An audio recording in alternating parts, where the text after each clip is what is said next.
तो पिछले वीडियो में हम फॉर्म के एट्रीब्यूट्स वगैरह देख रहे थे। इस वीडियो में हम देखेंगे कैसे अपना लिंक कंपोनेंट जो है ना वो काम करता है और उसके अंदर और क्या एट्रीब्यूट्स है जो हमें पढ़ने चाहिए और जिनकी हमें नेसेसरी हो सकती है। सबसे पहले है ना, ये जो लिंक कंपोनेंट है ये एक्सपोर्ट होता है कहाँ से? रिएक्ट राउटर से। और रिएक्ट राउटर से जब ये एक्सपोर्ट होता है तो इसके साथ बहुत ज़्यादा चीज़ें अटैच होती है, क्योंकि ये जो है ना ये स्पेसिफिकली लिंक नहीं रेंडर करता HTML में, ये रेंडर करता है ए टैग जो कि अपना हाइपर लिंक वगैरह देने के लिए होता है। और उस टैग में जो भी डालेंगे वो HTML स्टैंडर्ड्स के हिसाब से चलना चाहिए, पर प्लस अपनी क्लाइंट से राउटिंग भी चलनी चाहिए। तो इसके लिए इसमें ना टू नाम का एक बहुत इंपॉर्टेंट एट्रीब्यूट है, पर वो तो हमने देख लिया है ना। तो चलो देखते हैं कि कौन से नए एट्रीब्यूट्स हैं। पहला है ये रीलोड डॉक्यूमेंट। रीलोड डॉक्यूमेंट नाम से ही पता चल रहा है कि क्या करेगा, डॉक्यूमेंट को रीलोड करेगा। पर अगर ये यूज़ करेंगे तो इसका बिहेवियर तो सेम हुआ ना, जो ए टैग का बिहेवियर है कि रीलोड करो और फिर पेज दिखा दो। तो उसी के लिए यूज़ होता है ये कि हमें क्लाइंट से राउटिंग नहीं चाहिए, बस ए टैग का जो एक्चुअल बिहेवियर है ना वो इसे दे दो। तो इसके लिए ये यूज़ होता है। उसके बाद एक है स्टेट। स्टेट जो हमने पिछले वीडियो में भी देखा था कि हम स्टेट पास कर रहे थे फॉर्म को और वो हम यूज़ लोकेशन से एक्सेस कर पा रहे थे। हमने एक्सेस नहीं किया था पिछले वीडियो में क्योंकि वो सही से हुआ नहीं था। तो अगर इसमें यूज़ करोगे तो हमेशा एक्सेस होगा, क्योंकि ये गेट रिक्वेस्ट ही मारेगा आगे जाके। तो वहाँ से यूज़ लोकेशन वाले हुक में आपको हमेशा उसका एक्सेस मिल जाएगा। इसके बाद क्या है, रिलेटिव पाथ्स होते हैं अपने पास। रिलेटिव पाथ्स एक बहुत इंपॉर्टेंट चीज़ है और इस पर हम देखेंगे लैपटॉप की स्क्रीन पे जाके क्या क्या दिया है डॉक्यूमेंटेशन में, क्योंकि अगर मैं ऐसे बताऊंगा तो वो ज़्यादा आप समझोगे नहीं, पर डॉक्यूमेंटेशन में दिखा दूंगा, आप खुद भी रीड करोगे थोड़ी देर बाद तो आपको अच्छे से समझ में आएगा। इसके बाद ये है prevent scroll reset. Prevent scroll reset क्या है? इसका ये मतलब है कि आप जब एक पेज पे हो और आप लिंक पे क्लिक करोगे और दूसरे पेज पे जाओगे ना, तो आपका वो रिएक्ट राउटर क्या करता है, आपके पेज को एकदम टॉप पे ले जाता है, मतलब उसका स्क्रॉल पोजीशन टॉप को ले जाता है। पर हमें वो बिहेवियर नहीं चाहिए। समझो अगर हम किसी हैश राउट वगैरह का यूज़ कर रहे हैं कि हैश देके एक आईडी पे टारगेट कर रहे हैं, तो उस केस में अगर ये ऊपर जाएगा फिर से नीचे आएगा, सही नहीं लगेगा ना। तो फिर हम क्या कर सकते हैं, रिएक्ट राउटर को बोल सकते हैं कि प्रिवेंट स्क्रॉल रीसेट, मतलब स्क्रॉल को जो रीसेट कर रहे हो ना वो प्रिवेंट कर दो। जो भी स्क्रॉल रहेगा जितना इधर हो चुका है उतना ही उधर होना चाहिए।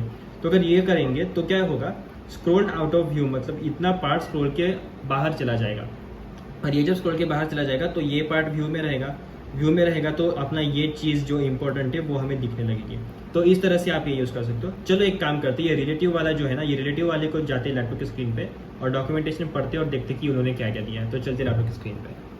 सबसे पहले यहाँ पे मैंने खोल दिया है react.dom का डॉक्यूमेंटेशन। आपको इसकी लिंक चाहिए होगी तो मैं दे सकता हूँ, या फिर आप react.dom सर्च करके ये ले सकते हो।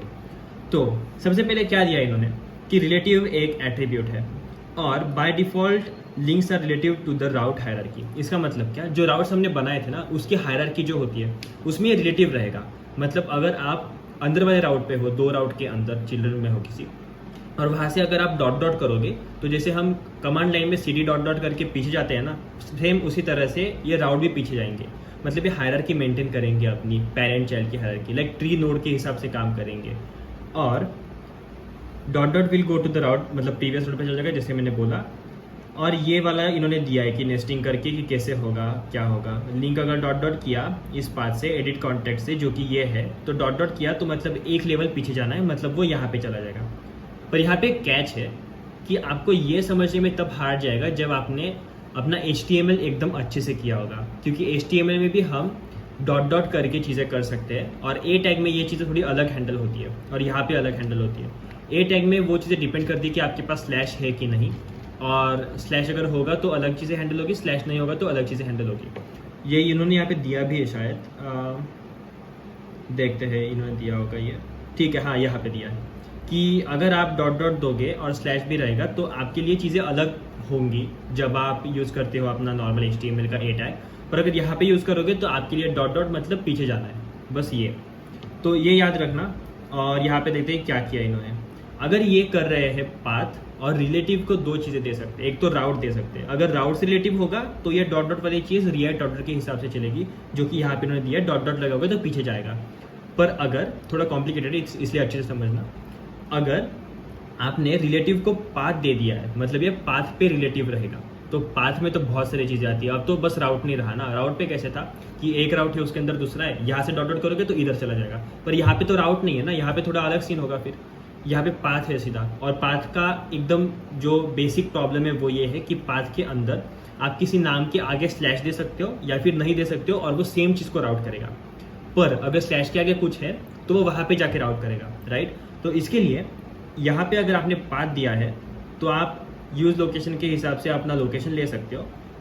और न्यू यूआरएल में जब आप डॉट डालोगे बस और उसके आगे ये चीज़ डाल दोगे, और अगर यूआरएल ये वाला है slash main slash start slash quick start, तो अगर आप स्लैश ना देके बस डॉट डालोगे तो ये पीछे चला जाएगा एक यूआरएल।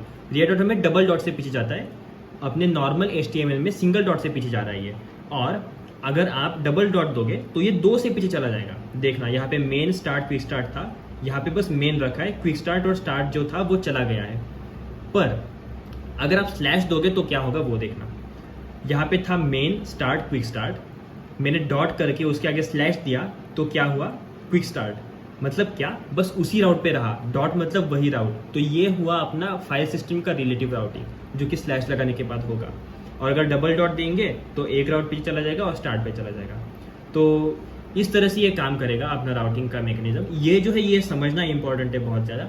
आपको एक चीज़ ज़रूरत शायद पड़ सकती है, क्योंकि अगर आपके पास बहुत ज़्यादा राउट्स होंगे, आपको बस बैक बटन की फंक्शनलिटी वगैरह बनानी है तो आप इसका यूज़ करके कर सकते हो, या फिर अपना हुक तो है ही जो यूज़ नेविगेट वाला है।